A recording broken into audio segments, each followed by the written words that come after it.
Good evening. Welcome to the channel Play with Words. I am Prashant sir. I am going to explain past perfect continuous tense. Tense अभी तक continue मैं कर रहा हूँ। पिछले वाले पार्ट में मैंने आपको ये बता दिया था पास्ट परफेक्ट क्या है और ये कैसे काम करता है। अभी मैं डिस्कस कर रहा हूँ पास्ट परफेक्ट कॉन्टिन्यूअस के बारे में। इसका आइडेंटिटी है आता रहा था, आती रही थी, आते रहे थे, यानी काम जो था वो शुरू हुआ, कुछ समय तक चलता रहा और फिर खत्म हुआ। काम पहले शुरू हुआ, कुछ समय तक चलता रहा और फिर खत्म हुआ। तो ये इसका आइडेंटिटी है। ठीक है, आपने प्रेजेंट परफेक्ट कॉन्टिन्यूअस में भी देखा था कि काम तुरंत खत्म हुआ। अभी आप देख रहे हैं पास्ट परफेक्ट कॉन्टिन्यूअस के स्ट्रक्चर नंबर 1 को। यहाँ पर हम दो स्ट्रक्चर को डिस्कस कर रहे हैं। पहला स्ट्रक्चर है फॉर और सिंस के बिना। फॉर और सिंस का यूज इस स्ट्रक्चर में नहीं हो रहा है और दूसरे स्ट्रक्चर में फॉर और सिंस का यूज हो रहा है। तो चलिए वीडियो को बिना देर किए हुए हम शुरू कर रहे हैं पास्ट परफेक्ट कॉन्टिन्यूअस। आपने अभी तक अपने चैनल प्ले विथ वर्ड्स को सब्सक्राइब नहीं किया है तो सब्सक्राइब कीजिए, लाइक कीजिए, शेयर कीजिए, बेल आइकॉन दबाइए ताकि आपको नोटिफिकेशंस मिलता रहे। My dear friends, structure number 1 कहता है subject plus had been plus V4 plus object, यानी सब्जेक्ट के बाद हैड बीन लगेगा प्लस V4 प्लस ऑब्जेक्ट लगेगा। ये आप देख रहे हैं कि ये पहला वाला स्ट्रक्चर है, subject plus had been plus V4 plus object. जैसे मैं उसको पत्र लिखता आ रहा था तो हो जाएगा I had been writing a letter to her. ठीक है, मैं उसको पत्र लिखता आ रहा था, I had been writing a letter to her. हम लोग फुटबॉल खेलते आ रहे थे, we had been playing football. हम लोग फुटबॉल खेलते आ रहे थे। ठीक है, we had been playing football. वे लोग गाना गाते आ रहे थे, दे हैड बीन सिंगिंग। तो आपको ये समझ में आ रहा है कि काम जो था, ठीक है, वो क्या था, और उस एक्शन के बारे में बता रहा है कि काम शुरू हुआ, कुछ समय तक चला और फिर खत्म हुआ। ये स्ट्रक्चर नंबर 1 है विदाउट फॉर और सिंस। हम यहाँ पर फॉर और सिंस का यूज नहीं किए हैं, हम किए हैं subject plus had been plus V4 plus object.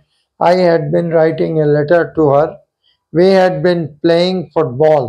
हम लोग फुटबॉल खेलते आ रहे थे, दे हैड बीन सिंगिंग। अब देखिए स्ट्रक्चर नंबर 2 क्या कहता है। स्ट्रक्चर नंबर 2 कहता है कि सब्जेक्ट के साथ हैड बीन का यूज होगा प्लस V4 यानी ING फॉर्म का यूज होगा प्लस ऑब्जेक्ट का यूज होगा प्लस फॉर और सिंस का यूज होगा प्लस टाइम का यूज होगा।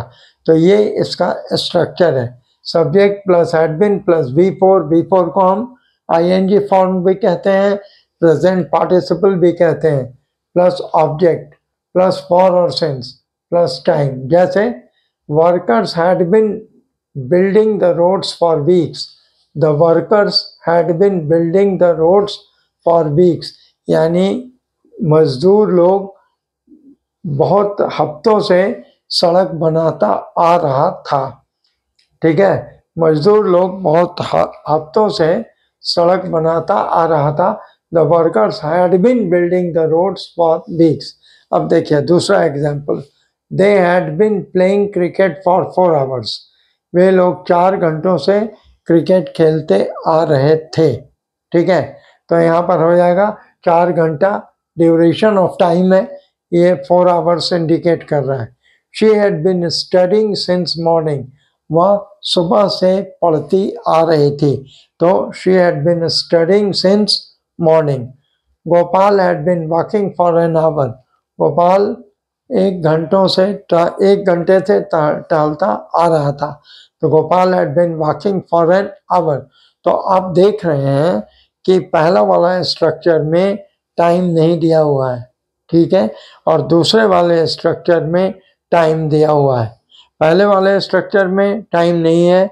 आई had been writing a letter to her, मैं उसको एक पत्र लिखता आ रहा था, तो इसमें टाइम नहीं है।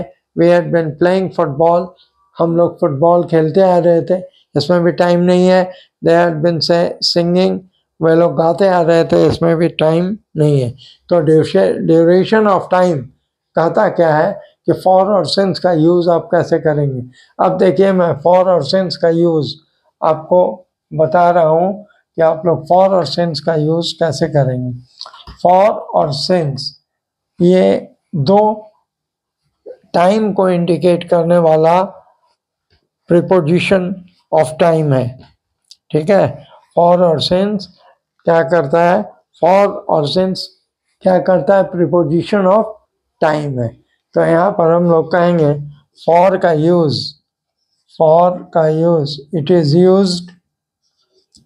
Used for period of time, for का यूज पीरियड ऑफ टाइम के लिए होता है, ठीक है। It is use for period of time, जैसे 4 hours, 10 months, 2 decades,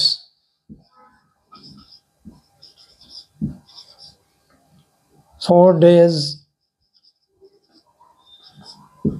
etc. ये क्या है, ये फॉर जो है it is use for period of time, 4 hours, 10 months, 2 decades, 4 days, etc. अब सिंस का यूज देख लीजिए। सिंस पॉइंटर ऑफ टाइम है, सिंस ये पॉइंटर ऑफ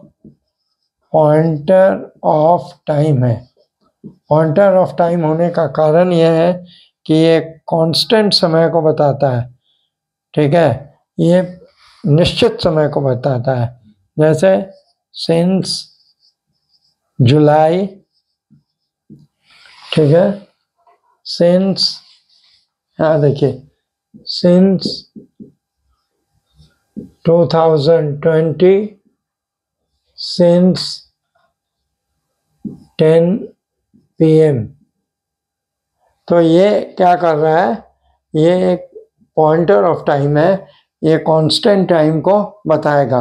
और फॉर ड्यूरेशन ऑफ टाइम है, ये क्या करता है, समय की अवधि को बताता है।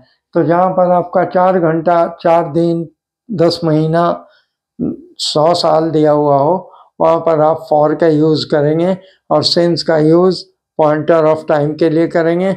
सिंस जुलाई, since 2020, since 10 PM, since childhood, since, देखिए, सिंस चाइल्डहुड, ठीक है।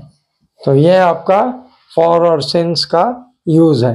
तो फॉर और सिंस के यूज़ में यही डिफरेंस है। तो मैंने आपको ये पास्ट परफेक्ट कॉन्टिन्यूअस का दोनों स्ट्रक्चर बताया है। आप इस दोनों स्ट्रक्चर को ध्यान से देखेंगे और अभी तक आपने जो भी कुछ किया है उसके लिए आप प्रैक्टिस करें, क्योंकि practice makes a man perfect. मैं आपको हर एक वीडियो में ये बात बताता हूँ, आप इसको इग्नोर नहीं करें और सब्सक्राइब करने में कंजूसी नहीं करें, क्योंकि वीडियोस में बहुत मेहनत करके बनाता हूँ आप लोगों के लिए। तो अभी तक आपने अपने चैनल प्ले विथ वर्ड्स को सब्सक्राइब नहीं किया है तो सब्सक्राइब कीजिए, लाइक कीजिए, शेयर कीजिए, बेल आइकॉन दबाइए।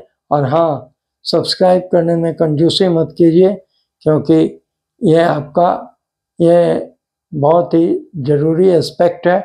हम लोग इसको बहुत ही अच्छी तरह करके आप लोगों को दे रहे हैं। तो ठीक है, मैं वीडियो को यहाँ रोक रहा हूँ और इस वीडियो को आप लोग एंजॉय कीजिए। आगे आने वाले वीडियो में मैं फ्यूचर टेंस को डिस्कस करने जा रहा हूँ। तो थैंक यू वेरी मच।